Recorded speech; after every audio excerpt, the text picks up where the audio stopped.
Right now on Hoosier News Source, graduate student workers are preparing to strike, and an IU guest speaker who made an abrupt exit from her talk. And I have an outlook on the rain system coming through this week. Hoosier News Source starts now.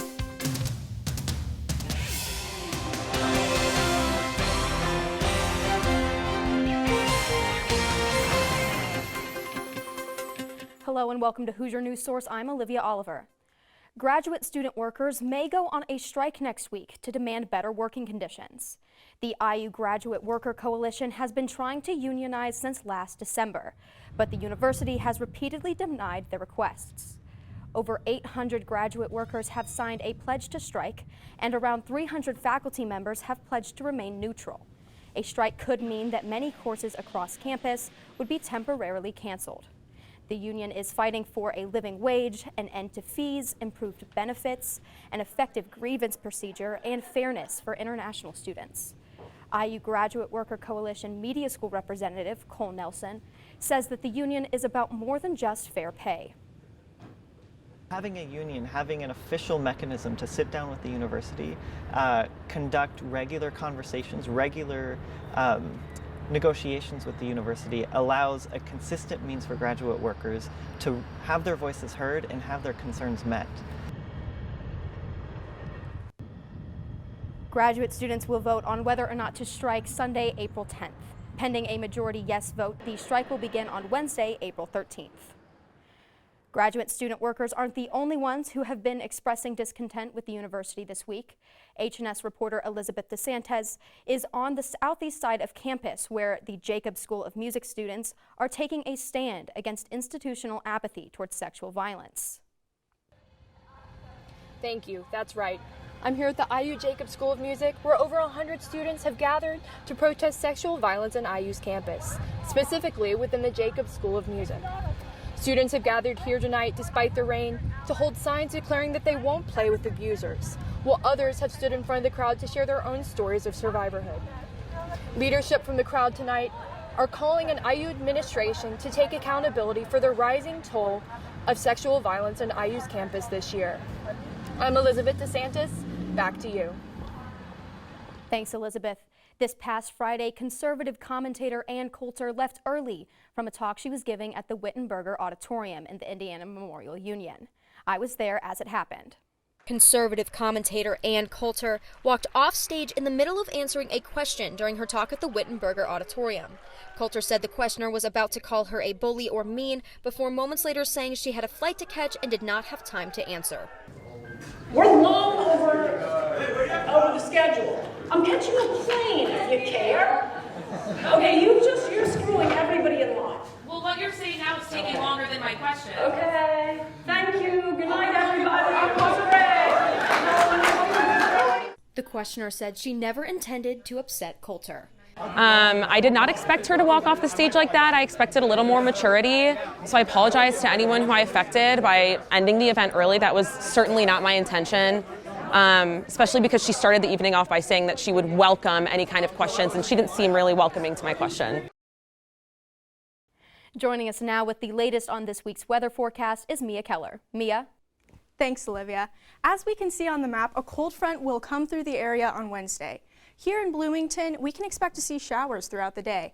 As we look to the south, we can see heavy rain and possible severe thunderstorms, especially around the coasts of North Carolina and Virginia. Let's take a closer look at Wednesday's rain. We can expect showers Wednesday morning through the afternoon. Be sure to watch out for thunderstorms, as they are possible. Thankfully, with winds only reaching speeds of up to 8 miles per hour, we will only have to face a light breeze with all of the rain. The rain will clear up a bit by the afternoon, and we will end Wednesday night with mostly clear skies. Remember not to leave home without your umbrella. Now, let's take a look at the rest of the week. Overall, this week will be very wet and rainy, with temperatures decreasing to the mid-40s as we approach the weekend. Sunday contrasts most of this week's weather, with clear sunny skies and temperatures returning to the 60s. We can expect to begin next week with more rain and temperatures heading up into the upper 60s. Stay dry and have a great week. Olivia, back to you. Coming up on Hoosier News Source after the break, we have the latest on the IU basketball player arrested in Bloomington, and learn more about how groups on campus are helping students get registered to vote. Stay with us.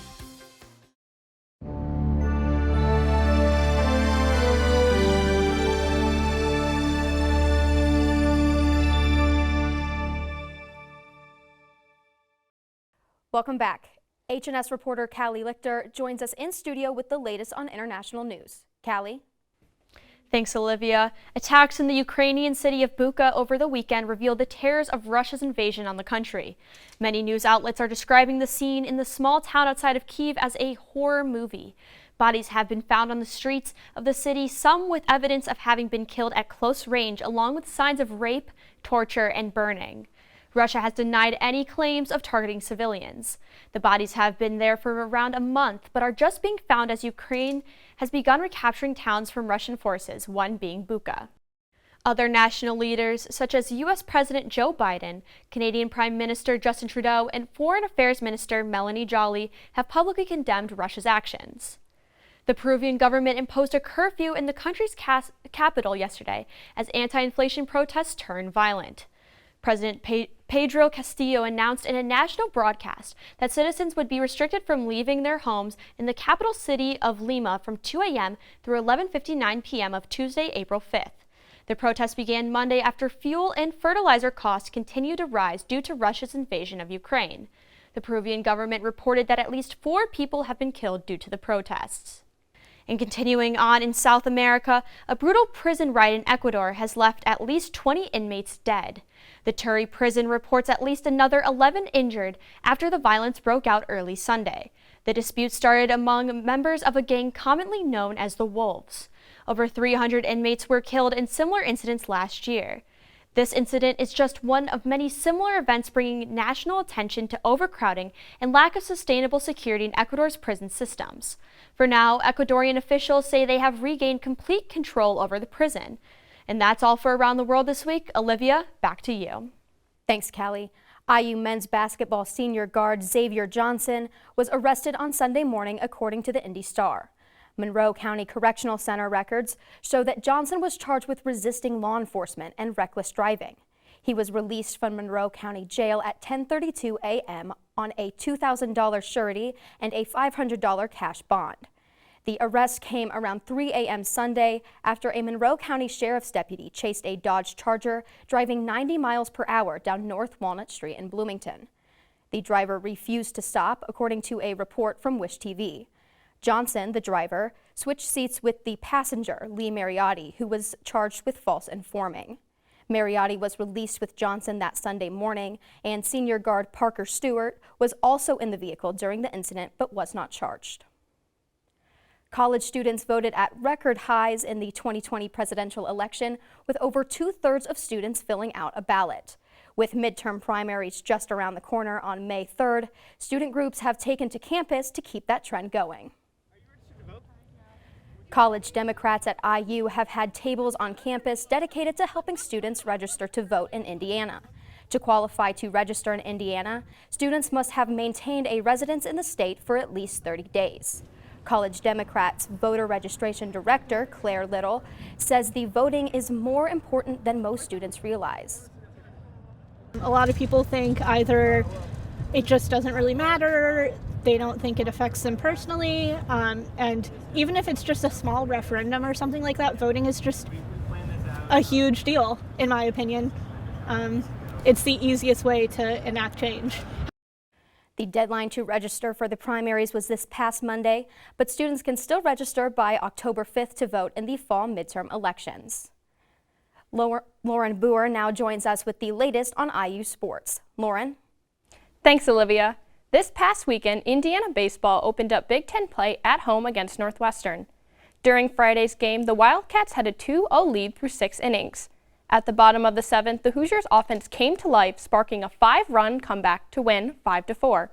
Saturday's game featured an outstanding performance for Northwestern's Ethan O'Donnell. The Big Ten Player of the Week hit 4 for 6 with 2 RBIs. Indiana's 6 runs in the bottom of the 9th wasn't enough to complete the comeback, and IU lost 7-6. During the last game of the series, Northwestern generated 13 runs, leading to a Wildcat victory. Overall, Northwestern won the series 2-1. On Sunday, the men's tennis team played Penn State in the first outdoor match of the year. IU won the doubles point to start, securing wins in 2 and number 3 doubles. In singles competition, IU's Patrick Fletchell won in number 2 singles 7-5, 6-4, and Luka Vukovic won in number 3 singles 7-5, 6-3. In the end, it came down to the final match, but the Nittany Lions would win 4-3.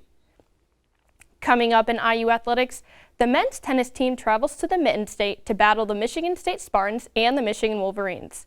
Meanwhile, track and field continues its outdoor season in Knoxville, Tennessee. Lastly, baseball travels to in-state rival Purdue for a 3-game series, while softball returns home as the Rutgers Scarlet Knight comes to town. That's all for IU Sports this week. Olivia, back to you. Thanks, Lauren, and thank you for watching this week's episode of Hoosier News Source. Be sure to follow us on Instagram and Twitter at IUSTV News. I'm Olivia Oliver from Bloomington, Indiana. We'll see you next time.